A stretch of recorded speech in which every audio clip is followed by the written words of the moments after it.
All right, guys, do a little quick Bitcoin video today. I said a couple weeks ago or a month ago, I said things are probably going to get boring after this ETF. And yeah, I'm starting to get bored. I don't even think I made a video yesterday. Maybe I did. I can't remember. And I even said I was probably going to make videos about other things as well, because I really do foresee the next few months, at least leading up to the halving, to be boring. And maybe other people aren't bored. I know a lot of people are like waiting for an alt season, which may come. Bitcoin has leveled out. Your altcoins are holding on decently. Solana's back over $100. I have no idea why Solana's up 7% today. Cardano hanging out at 53 cents, XRP 58. Overall, altcoins are actually looking pretty good, but that's almost what you would expect because usually Bitcoin pumps first. So the altcoins not dumping as much as Bitcoin, I guess that kind of makes sense, although I'm still thinking boring. Okay, so let's see what's going on today, if anything. The most interesting thing I saw, everybody hates JP Morgan CEO Jamie Dimon. I'm not like a big fan of Jamie Dimon. I mean, he seems like a douchebag. It's not like, he's not anybody I'd want to hang out with, but his views on Bitcoin, you can't just poo-poo his views on Bitcoin. He's a smart guy. I've always been pessimistic to a point about Bitcoin, skeptical. I've always seen Bitcoin as playing with fire. It's like juggling fire. You got to be careful. Wouldn't let my kids play with it. You got to wear a helmet, when you play with Bitcoin. And I think if you're the JP Morgan CEO and you're worth billions of dollars, why even get involved with Bitcoin? Like if I was worth millions of dollars, I wouldn't get involved with Bitcoin. Like, why bother? Yeah, it might do well, but it's like so risky. And I see it as well. He makes a few points here. The one point I always talk about is the quantum computers, but the other point he talks about is Satoshi. Nobody knows who this Satoshi is. He owns a good portion of the Bitcoin, and he also probably has special mechanisms to control Bitcoin in the blockchain if he really wanted to. I mean, he's the guy who created it, so maybe there's some weird thing in the programming that would allow him to basically kill Bitcoin at some point. And that's why Bitcoin to me has always been just a way to make money. You got to look at it 4-year cycles, buying the bear market, selling the bull. But even that is risky. And I always said all these people like holding Bitcoin for 20 or 30 years, thinking it's going to go up to $1 million. It might, but you're taking a huge gamble. And that's why for me, I think it's smarter to just get in and get out. But let's hear what he has to say. I mean, he is an asshole. So he presents himself poorly and he comes off as a rich prick. And that's because he is a rich prick. But, all right, well, let's take a quick listen here. And then there's one which does nothing. I call it the pet rock, the Bitcoin or something like that. And so on the Bitcoin, there's, first of all, and I'm not trying to make a joke here. There are use cases, AML, fraud, anti-money laundering, tax avoidance, sex trafficking. Those are real use cases, and you see it being used for hundreds, maybe 50, $100 billion a year for that. That is the end use case. Everything else is people train among themselves. So speculate. Yeah. Now, my last statement, the last time I ever talk about Bitcoin is I defend your right to do Bitcoin. I think, it's okay. I don't want to tell you what to do. So my personal advice would be don't get involved, but I don't want to tell any one of you what to do. It's a free country. What do you make of BlackRock? What do you make of the other firms, the BlackRocks of the world that obviously, and Larry Fink changed his view of this, obviously. Yeah. And maybe he changed his view because you think he genuinely believes in Bitcoin or believes it because he thinks that there's a marketplace for it and he wants to be part of that market. But what do you think of there's about a dozen big financial companies, Fidelity included. Number one, I don't care. So just please stop talking about this shit. And I don't know what he would say about blockchain versus currencies that do something versus Bitcoin that does nothing. And maybe that's not different than me. But, this is what makes a market. People. I don't know, guys. I kind of like him. I mean, I went into this saying, he's kind of an asshole to prick, which he is. I don't know. I like his personality. I like these guys who are just like to the point. He's telling you his opinion. He said, I don't care if you trade it. Trade it. I'm just telling you I think it's a piece of shit. And honestly, if I was worth billions of dollars, I'd probably be like, don't waste your time with it. It's just not worth it. So, I don't know. I mean, I feel like the guy gets too much hate. He does say something later. Let me see if I got that part.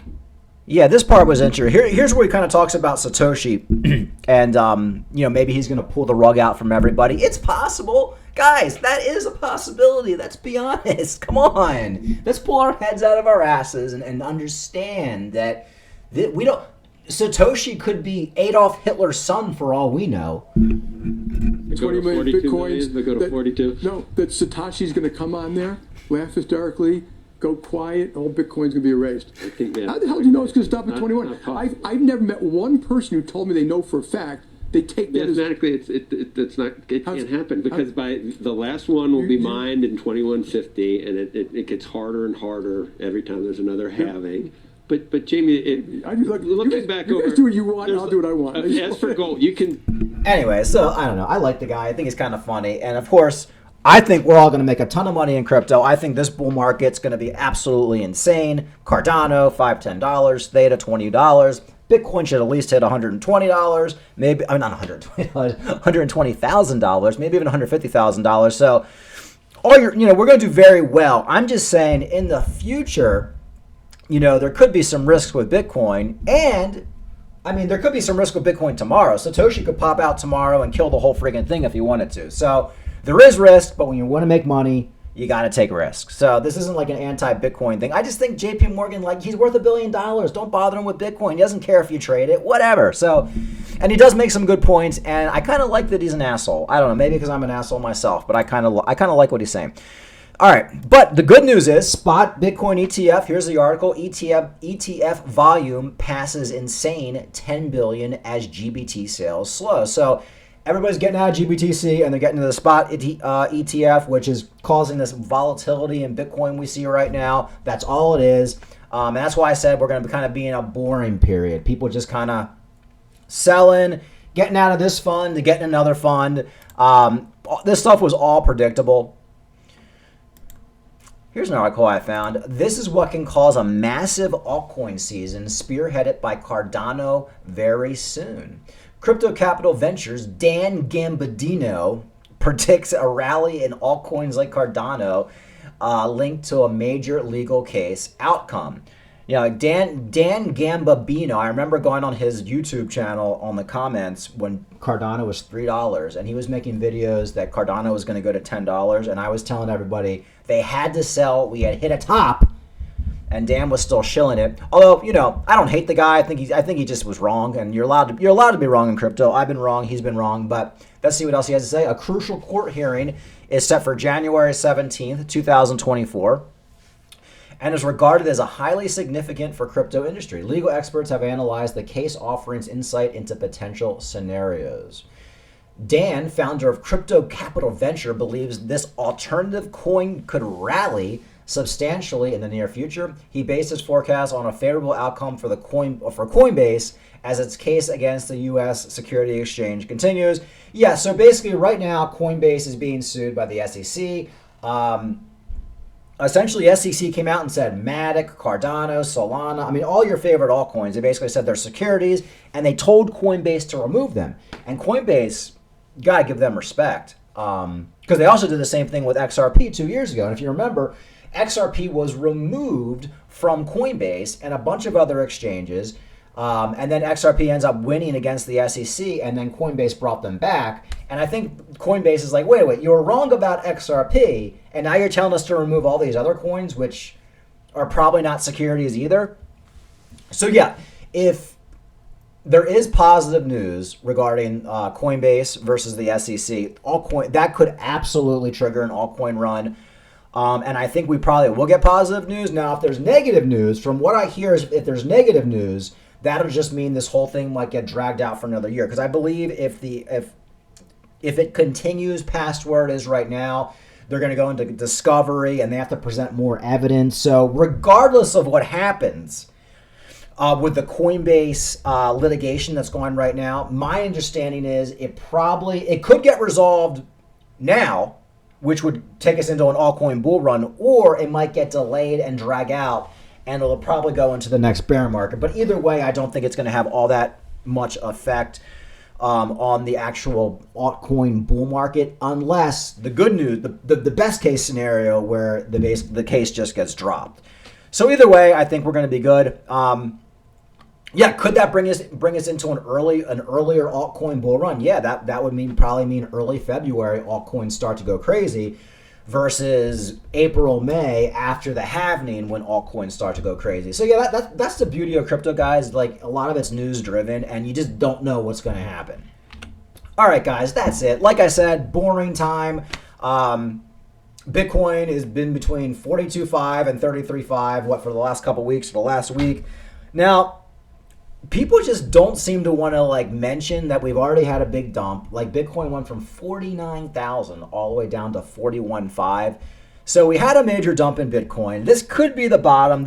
This could be where we just hang out. Although I do feel like there's a lot of traders out there and leverage players who are counting on a $39,000 Bitcoin. So I would say right now there's probably a 50-50 chance we get a 39, like just go under 39,000 just briefly and then go back up. But there's also that 50% chance, 42, wherever we are right now, is the bottom, and we're just kind of waiting for the halving to go up from there. Either way, I got money on the side to buy cheap crypto. Like I said, my only major concern really is that I'm bored right now. I'm bored right now, and it was so exciting, like with the meme coin run we had. Cardano was going crazy, Solana was going crazy over the last couple of months, and now I just think things need to chill out. We're in the dead of winter, enjoy the snow, take up skiing, and just, it's not worth. Nothing too crazy is going to happen right now, but by the end of the summer, I do expect us to be in full blown all-time high Bitcoin, $70,000, $80,000, and your altcoins going absolutely crazy. All right, guys, like and subscribe. Talk to you later.